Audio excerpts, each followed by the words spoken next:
अस्सलाम वालेकुम viewers, welcome to remedies with Khanum. Viewers, खुदा ने हर फल और सब्ज़ी उसी मौसम में पैदा की है जिस मौसम में कि हमारी बॉडी को उसकी सबसे ज़्यादा ज़रूरत होती है। जैसे कि वाटरमेलन या तरबूज गर्मियों के मौसम में, और वो भी इतने बड़े साइज़ में पैदा करने की हिकमत एक तो यही है कि वो गर्मी और प्यास को ख़त्म करता है। साथ ही ये सन डैमेज से आपकी पूरी बॉडी की स्किन को बचाता है, जिस्म में पानी की कमी को पूरा करके पूरी बॉडी को हाइड्रेट भी रखता है। और इसमें ग्लूटाथियोन मौजूद होता है जो कि गर्मियों के मौसम में पूरी बॉडी के कलर को फेयर करता है। Vitamin C, vitamin A, magnesium और एंटीऑक्सीडेंट से भरपूर ये फल आपकी पूरी बॉडी में कोलेजन प्रोडक्शन को तेज़ करता है। तो तरबूज को इस्तेमाल करते हुए आज मैं आपको एक ऐसा ड्रिंक बनाना बताऊंगी जिसे आप खुद और अपने बच्चों को ज़रूर एक गिलास पिलाएं। ये एक ज़बरदस्त और टेस्टी ड्रिंक बनेगा जिसको कि 10 माह की उम्र के बच्चों से लेकर हर कोई इस्तेमाल कर सकता है। अगर आपके पास इस तरह का जूसर है तो उससे जूस निकाल लें, अगर नहीं है तो ब्लेंड करके स्ट्रेनर से छान लें। मुझे डेली बहुत ज़्यादा कमेंट्स मौसूल होते हैं, आप लोग पूछते हैं कि कोई ऐसा बॉडी लोशन या कोई क्रीम बताएं जो कि फुल बॉडी स्किन वाइटनिंग दे।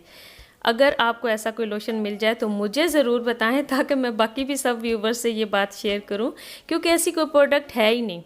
सिर्फ वाइटनिंग इंजेक्शन ही हैं जिनमें कि ग्लूटाथियोन और विटामिन सी होता है जो कि आपको फुल बॉडी वाइटनिंग देते हैं, लेकिन वो बहुत महंगे होते हैं और उनके भी कोई परमानेंट रिजल्ट नहीं होते आपकी बॉडी के ऊपर। और जब आपको नेचुरली और सेफ़ ये सब चीज़ें इस तरबूज के अंदर मिल जाती हैं तो आप हज़ारों रुपीस क्यों दांव पर लगाते हैं। तरबूज का जूस निकाल कर अगर आपके पास 4 ग्लासेस जूस के हैं तो उसमें आप शामिल कर लेंगे 2 से 3 स्पून्स लेमन जूस, और जिंजर उसमें ऐड करेंगे। फ्रेश जिंजर लेकर आप उसे कूट लें और हाफ़ टी स्पून उसका जूस जो है आप इसमें ऐड करेंगे, और थोड़े से पुदीने के पत्ते इस तरह से तोड़कर इसमें ऐड कर लें। आप चाहें तो इसमें पिंक सॉल्ट भी ऐड कर सकते हैं अपने टेस्ट के अकॉर्डिंग, लेकिन मैं इसमें सॉल्ट ऐड नहीं करती क्योंकि अदरक और लेमन का जूस मिलाने से ही ये बहुत टेस्टी हो जाता है और डाइजेस्ट भी बहुत अच्छे से होता है। अब ये जो जूस आपके पास बनकर तैयार हुआ है ये ना सिर्फ गर्मियों के मौसम में आपकी बॉडी को हाइड्रेट करेगा, यानी कि पानी की कमी को पूरा करेगा, जिससे कि डल और ड्राई स्किन मॉइस्चराइज और सॉफ्ट नज़र आती है। सनबर्न से आपकी स्किन को बचाएगा, मतलब कि स्किन को हील और गर्मी से भी प्रोटेक्ट करेगा।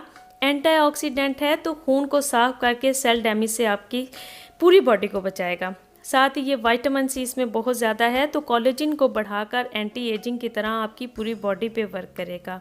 इसमें अमीनो एसिड्स हैं जो कि आपकी ब्लड सर्कुलेशन को अच्छा करते हैं, और जब आपकी ब्लड सर्कुलेशन बॉडी में अच्छी होती है तो आपके बाल, नेल्स सभी अच्छे हो जाते हैं।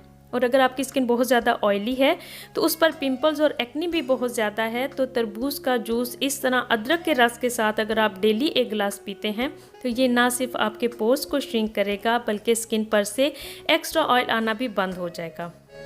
अब अभी तक तो मैं सिर्फ आपको इस फल के स्किन जो बेनिफिट्स आपको मिलते हैं वो बता रही थी, लेकिन इसको खाने से आपको अनगिनत जो जिस्मानी बीमारियां हैं उनसे भी ये आपको फल बचाता है।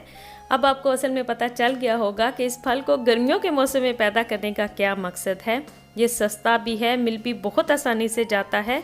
ज़्यादा से ज़्यादा इस्तेमाल करें, ख़ुद भी बनाकर पिएं और अपनी पूरी फैमिली को भी बनाएं। ज़्यादा से ज़्यादा इस्तेमाल करेंगे तो खुद ही स्किन वाइट हो जाएगी। क्यों वाइटनिंग क्रीम्स और इंजेक्शंस बनाने वाली कंपनीज के बिज़नेस को चमकाने और अपनी सेहत और खूबसूरती को गंवाने के चक्रों में पड़े रहते हैं हर वक्त। और उम्मीद करती हूँ कि आज की वीडियो भी आपके लिए बहुत हेल्पफुल रही होगी। वीडियो पसंद आई हो तो लाइक करके शेयर कर दें, चैनल को ज़रूर सब्सक्राइब कर लें क्योंकि मेरी नेक्स्ट वीडियो है आपकी बहुत ज़्यादा फरमाइश के ऊपर। रमज़ानुल मुबारक में वज़न को कम या मेंटेन रखने के लिए कुछ डाइट टिप्स, ड्रिंक्स और रेमेडीज़ के साथ फुल डाइट प्लान मैं आपसे शेयर करूंगी।